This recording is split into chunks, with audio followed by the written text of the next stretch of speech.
Olá, você está na GV News, seu canal de jornalismo 24 horas na internet. Hoje a gente entrevista Adalto Vieira de Almeida, ele é presidente do Movimento Brasileiro contra as Hepatites Virais e da ONG Providas Transplantes. De acordo com o governo americano, existem 180 milhões de pessoas contaminadas por hepatites no mundo. No Brasil, seriam cerca de 3 milhões de pessoas e metade delas nem sabe que está infectada. Adalto, obrigado por sua presença aqui no GV News Entrevista. Como é que se pega a hepatite?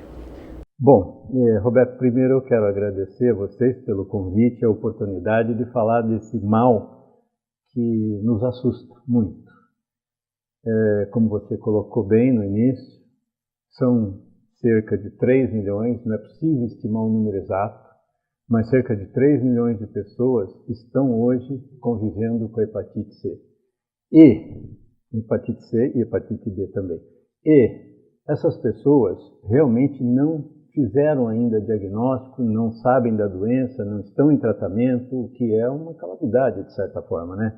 Bom, a gente precisa falar de hepatite, nós vamos falar pelo menos das duas que hoje são as mais graves, né? Vamos dizer, hepatite B. Hepatite B é aquela hepatite que o sujeito pega quando ele come uma fruta, uma verdura mal lavada, toma uma água que não seja tratada, enfim, que ele não tome os cuidados devidos. A hepatite B, inclusive, pode até ser pega assim num contato por beijo ou coisas assim. Bom, existe também a hepatite C, essa é mais grave ainda. A hepatite B, só fazendo aí um fechamento, ela é uma hepatite que pode ficar tão grave, pode levar a pessoa até a ter uma hepatite fulminante, o que levaria a uma necessidade de um transplante imediato.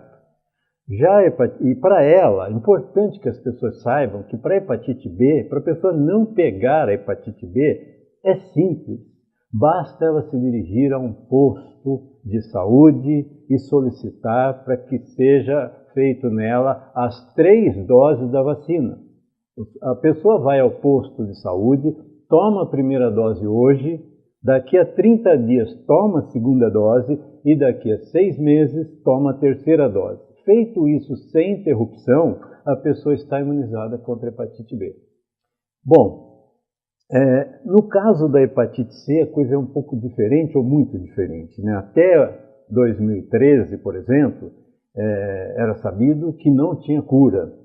Já desde 2013, os Estados Unidos já tinham aprovado um tratamento novo, um medicamento que vem aí, que os laboratórios pesquisaram, investiram muito, e que, aliás, está chegando aqui agora.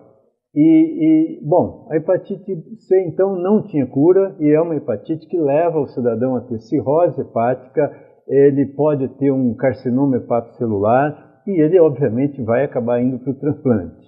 Raríssimas são as vezes que isso não acontece, até porque o nosso tratamento anterior, que era feito ou que é ainda feito em alguns casos, com ribavirina e interferon, nem sempre dão resultados, tá? Então, existem 3 genótipos, né? O genótipo 1, o 2 e o 3 da hepatite C. E dentro dessas classificações, existe aqueles, tipo o genótipo 3, por exemplo, que é um dos mais difíceis de serem curados.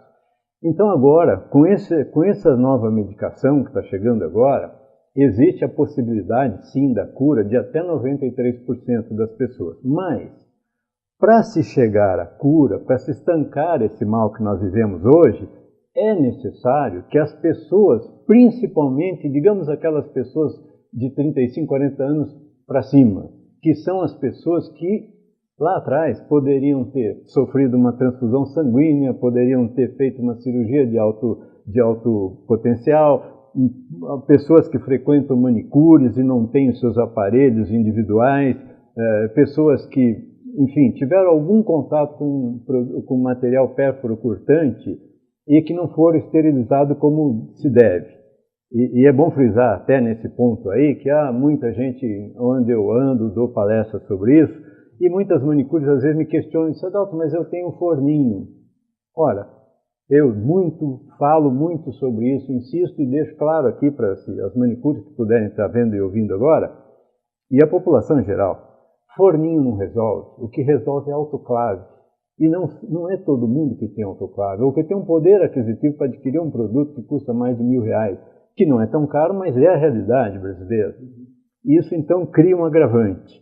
Então, primeira coisa que fazemos, a gente incentiva as pessoas para que conversem em casa, para que pessoas com mais de 40 anos procurem o posto, vai lá pedir para fazer o teste das hepatites, né? Para que possa conhecer se de fato tem ou não o vírus. Se tiver o vírus, aí será feita a contraprova e a pessoa vai ser encaminhada para o tratamento. Mas uma coisa, você está falando de pessoas que fizeram transplantes ou sofreram cirurgias com mais de 35, 40 anos, quer dizer, isso na década de 90, por aí seria, nessa época. Até 1992, o sangue que nós tínhamos aqui no país ainda não era totalmente revisto como é hoje. Não eram feitos todos os testes que são feitos hoje. Hoje é seguro fazer uma transfusão de sangue. Hoje é seguro receber plaquetas, receber uma série de coisas que até então não era. Então é por isso que a gente fica alertando sempre que as pessoas que tiveram procedimentos grandes e que precisaram de sangue, essas pessoas deveriam realmente procurar, não esperar. Mas essas pessoas não vivem bem até hoje? Sim, muito oportuna essa sua colocação pelo seguinte: hepatite C, ela é uma doença silenciosa, ela é uma doença que não aparece os sintomas hoje, amanhã, ela demora 10, 15 anos. No meu caso específico, que tive hepatite C, eu tive hepatite C, convivi, trabalhei naturalmente, eu sentia cansaço, sentia algumas coisas, mas ninguém sabia o que era, os médicos não conseguiam detectar. Até que um dia eu fui doar sangue para uma pessoa que tinha leucemia, que trabalhava comigo lá no departamento, e um sobrinho dela falou: minha tia precisa, eu falei: eu vou ser doador. E fui ser doador de sangue e recebi a triste notícia que eu tinha hepatite C. Então muita gente sente muito cansaço, sente muito desânimo, muita aquela coisa, não sabe, vai no médico, puxa, eu vou no médico, o médico não... É claro, o que acontece é que o Ministério da Saúde, o governo brasileiro, os CRMs, enfim, as associações, eles têm que estarem muito atentos. Por quê? Porque quando uma pessoa tem sintomas, ela precisa ser diagnosticada. Mas a gente faz exame de sangue todo ano, por causa do cardiologista, e ninguém pede para fazer exame de hepatite C. Por que não inclui hepatite C lá na lista? Essa é uma das nossas lutas enquanto Movimento Brasileiro de Luta contra as Hepatites. Nós, hoje, lutamos para viabilizar a entrada do medicamento no SUS agora, que são 3, né? Eu até marquei aqui, estou trazendo aqui, isso daqui é um resultado da petição de priorização da análise técnica para a Anvisa. Por quê? Isso já foi feito em 2004 e até hoje o medicamento não está disponível. Por quê? Olha, o medicamento são 2, é o Sofosbuvir e o Daclatazir. Essas duas combinações são novas e essas combinações estão dando resultados excelentes. Teoricamente, eu não diria que hoje não afirmaria, nem poderia ser leviano e dizer, olha, é a salvação. Mas, sinceramente, isso, é claro, vai depender de caso a caso e os médicos são competentes para isso, para analisar, acompanhar e ver quem realmente vai poder fazer o tratamento e vai poder se curar. Mas, conhecido já as informações de outros países que já utilizam esse medicamento há 2 anos, 3 anos atrás, que até 93% das pessoas estão conseguindo a cura. E aí não precisa do transplante? Não, aí não precisa do transplante. Agora está se discutindo também o tratamento para os pós-transplantados, como o meu caso, por exemplo, porque nós, embora transplantados, continuamos com o vírus, a gente vai ter ele voltando a serem ativos, né, no nosso organismo, como no meu, por exemplo. Né? Eu tenho 7 anos de transplante, mas o meu vírus já reativou novamente.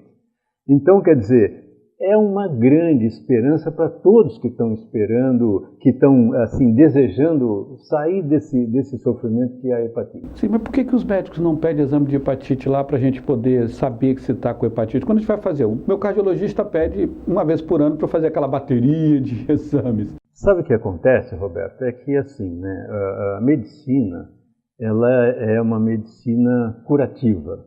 Ela não é uma medicina preventiva. O cidadão só vai ao médico quando ele não está bem, e quando ele vai ao médico, ele é queixoso dessa ou daquela doença. E aí o médico, ele vai, obviamente, se dirigir o tratamento dele, ou a investigação dele naquilo. Nem sempre, e isso está acontecendo ainda, o médico tem essa lembrança de, puxa, esse cidadão tem mais de 40 anos, até deixo aqui meu apelo à classe médica, principalmente do Espírito Santo, que é a cidade em que eu vivo. Vocês que podem estar me ouvindo agora, o cidadão chegou no consultório, ele tem exames para fazer, tem mais de 40 anos, solicita também o exame para ver se ele tem hepatite C. Por quê? Porque, veja bem, se ele fizer isso, um exame a mais e uma tranquilidade a mais a pessoa não tem. E se a pessoa tiver, a pessoa vai ser encaminhada, e agora com a chegada dos novos medicamentos, essa pessoa vai ter uma chance de não entrar numa fila, que eu chamo de fila do desespero, que é a fila que eu entrei para transplante, que a gente nunca sabe o dia que vai conseguir um doador, porque é um outro problema que nós temos, né? Embora a nossa população seja uma população solidária, a falta de divulgação constante sobre o que é doação, o que é transplante, faz com que não haja aberturas de protocolos de morte encefálica. Até porque você não pode, por exemplo, achar que um médico intensivista que está lá na UTI, que ele com N prioridades na frente dele, ele vai acabar só direcionando o potencial dele para aquele que está com morte encefálica. Deveria também, mas eu não posso aqui agora achar que... porque já houve caso do cidadão virar para mim e dizer, Adalto, eu concordo com você, aquela vida ali, aquela pessoa ali poderia salvar até 8 vidas, mas olha quantas vidas eu tenho também para cuidar. Então esse é um problema da saúde brasileira, né? Nós temos carência de hospitais e temos principalmente carência de leitos. Leitos de UTI nesse país, e principalmente no Espírito Santo, é uma calamidade. Nosso governo, ele compra leitos de hospitais particulares, mas não é suficiente. Então, o que acontece? Você acaba não tendo aberturas de protocolo de morte cefálica. Não se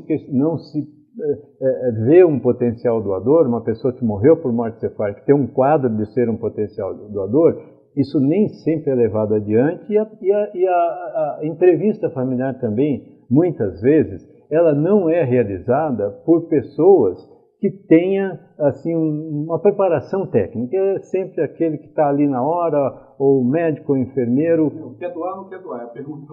E é difícil. Imagine que chegar para uma família que acabou de perder um ente querido, está ali recebeu aquele choque, a pessoa vai, acalma, fala, não, olha, não tem mais o que fazer, mas olha, vocês querem doar os outros? Quer dizer,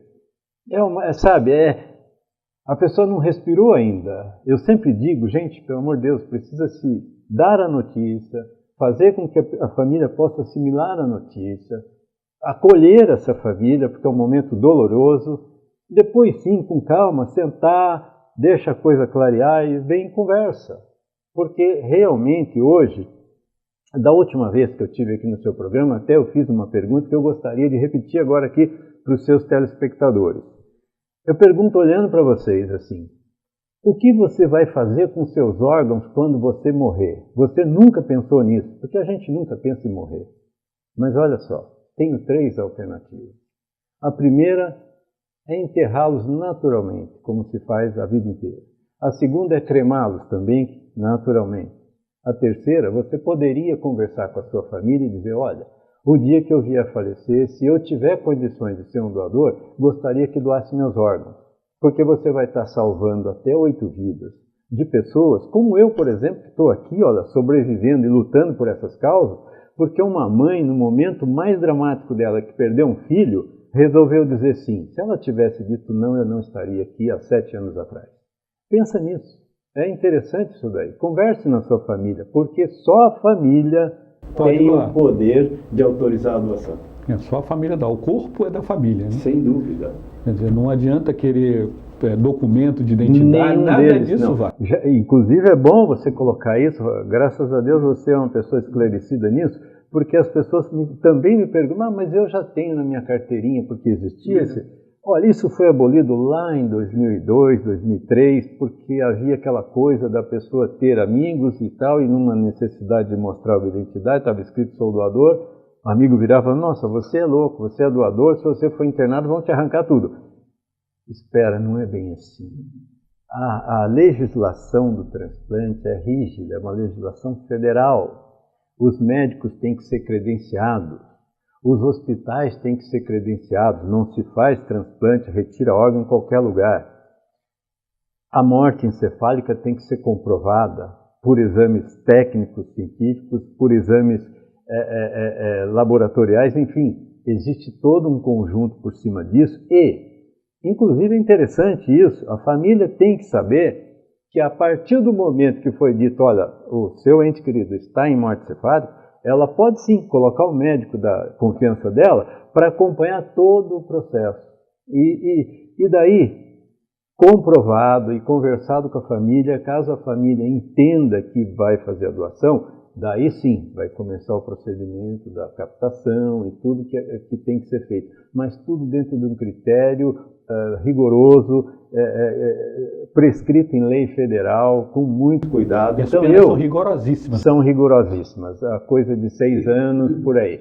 Eu, por exemplo, como presidente da Associação Providas aqui no Espírito Santo, posso afirmar que desde 2007, quando eu atuo nessa área, eu acompanho quase que todos os transplantes, que eu fico sabendo, que eu sou noticiado, que eu sou notificado, e eu posso afirmar com toda segurança, temos médicos éticos, capazes, humanos, e que olham sempre pela melhor situação da vida humana. Então, não tenho nenhum receio de afirmar. Quem no Espírito Santo tiver o desejo de ser doador, basta fazer uma coisa. Conversa com a sua família e diga para a sua família o seu desejo de doar. É simples. Você conversou com a sua família, quando você for a óbito, se acontecer, de for uma morte cefálica, a sua família vai lembrar. Poxa, o Roberto havia comentado com a gente que ele queria ser doador. Então, quando o médico for dar a notícia, a conversa já acontece naturalmente. Olha, ele está em morte cefálica. A família vai entender. Ah, não, ele tinha dito que queria ser doador. Nós vamos doar, doutor. E aí, são 2 córneas que podem ser aproveitadas, um fígado, um rim, 2 rins, perdão, um pâncreas, um coração, e por aí vai. E como é que está a situação dos transplantes aqui no estado? Estamos bem, estamos mal? Como é que nós estamos? Olha, eu diria a você que no Espírito Santo nós avançamos muito. Quando eu digo que nós avançamos muito, eu fico até feliz em poder falar isso, porque raras são as oportunidades que me dão de falar sobre isso.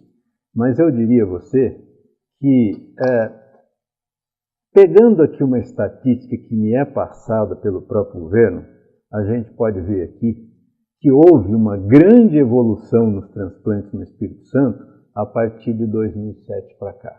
Coincidência ou não, foi em 2007 que a gente começou a atuar no transplante, aqui como associação. Fazendo o quê? Nós conversamos muito com as equipes médicas, conversamos com o governo, fazemos palestras em vários locais, em todos os locais que nós somos solicitados, indústrias, escolas, igrejas, faculdades, universidades, enfim, onde quer que tenha um público, a gente está lá fazendo palestras gratuitas. Nós conversamos muito mesmo sobre a questão da melhoria no transplante aqui.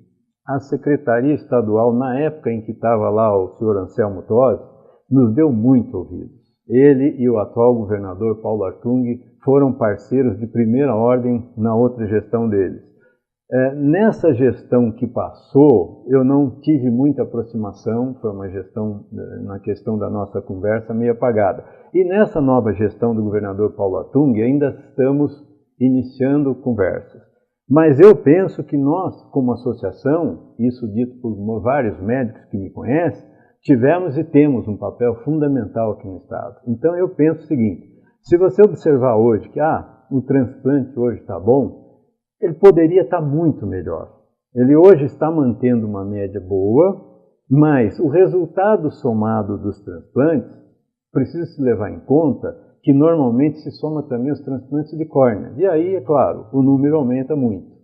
Individualmente, se for feita uma análise de órgão por órgão, nós podemos analisar e ver que os números não são tão felizes.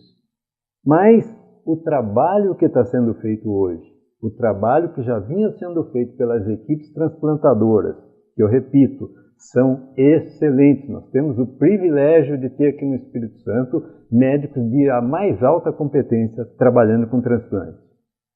E o trabalho que a Secretaria Estadual da Saúde vem fazendo.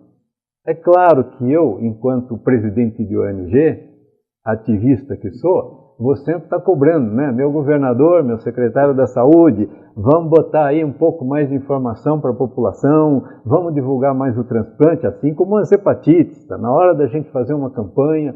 Até quero alertar que agora em julho vem aí o Dia Mundial das Hepatites, tá? E todos os estados já começaram a trabalhar para que esse julho seja um julho amarelo. Existe agora o cor-de-rosa, o novembro azul. Nós estamos lutando para criar o julho amarelo. Por quê? Porque as hepatites hoje, elas estão mais ou menos... Todo mundo está falando que a AIDS está voltou infelizmente, tem que se... Mas aqui eu lembro uma coisa. Quando foi que a AIDS começou a despencar? Os resultados começaram a ser muito bons quando o governo massificou a informação. Quando o governo se retraiu um pouco da informação e o pessoal viu que tinha um medicamento aí que agora era só tomar aquela que já não tem tanto efeito colateral mais como tinha os outros e tal, o pessoal deu uma relaxada. A falta de informação, infelizmente, faz isso com as pessoas. As pessoas deixam de temer uma coisa que é perigosíssima, que é contra a vida dela.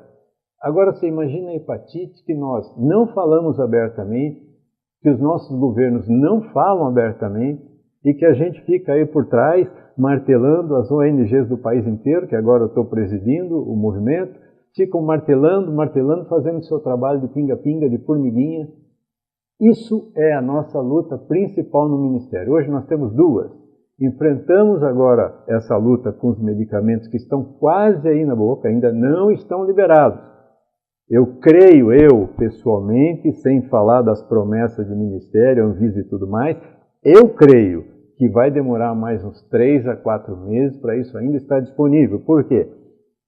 Só agora está saindo a aprovação da Anvisa, mas ainda falta o protocolo clínico que o Ministério tem que passar para os médicos para que eles possam fazer o tratamento de acordo com o protocolo, e tudo isso não é do dia para a noite. Então nós temos aí, hoje, para a gente encerrando, a gente tem 3 milhões mais ou menos de pessoas que podem estar infectadas pelo vírus da hepatite C.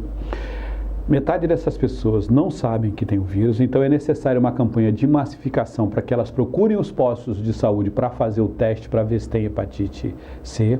Em sendo diagnosticado positivo, tem que avisar o Ministério para começar a ter esse tratamento com esse medicamento que está chegando aí, que vocês estão brigando para que ele seja disponibilizado. Só me permita uma parte. Há pessoas, procurando as unidades básicas de saúde para fazer o teste, lá mesmo depois vai fazer a contraprova e tal. Confirmou que tem hepatite, eles mesmos vão encaminhar para o tratamento, aqui mesmo no estado. Nós temos os polos de tratamentos aqui. Aliás, com infectologistas que eu assim, admiro demais pela vontade de trabalhar. Quero até citar aqui uma delas, com quem eu tenho muito contato, que é a doutora Tânia Reuter, uma pessoa que trabalha lá na UCAM e que é uma pessoa que luta muito para tratar os pacientes. Mas tem um agravante.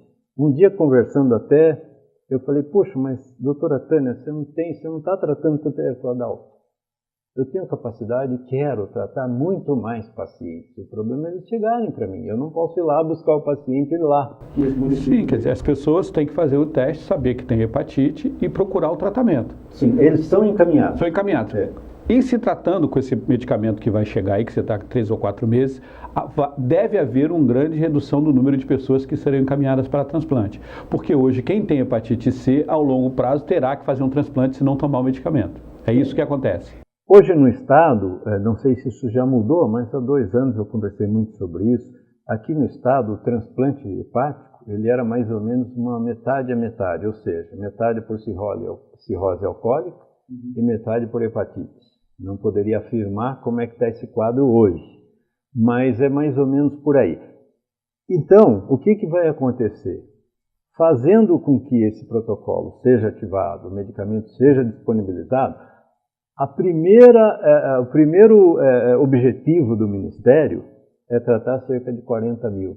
Com o mesmo dinheiro que ele trata hoje 10 mil pessoas com interferon, ribavirin e outros que não tem esse efeito tal e tem efeitos colaterais gravíssimos, ele disse, na reunião, ele disse, Adalto, com o mesmo dinheiro de hoje eu vou conseguir tratar com medicamento novo cerca de 40, 50 mil pessoas. No universo de quase 3 milhões, ainda não é nada, mas já é um começo.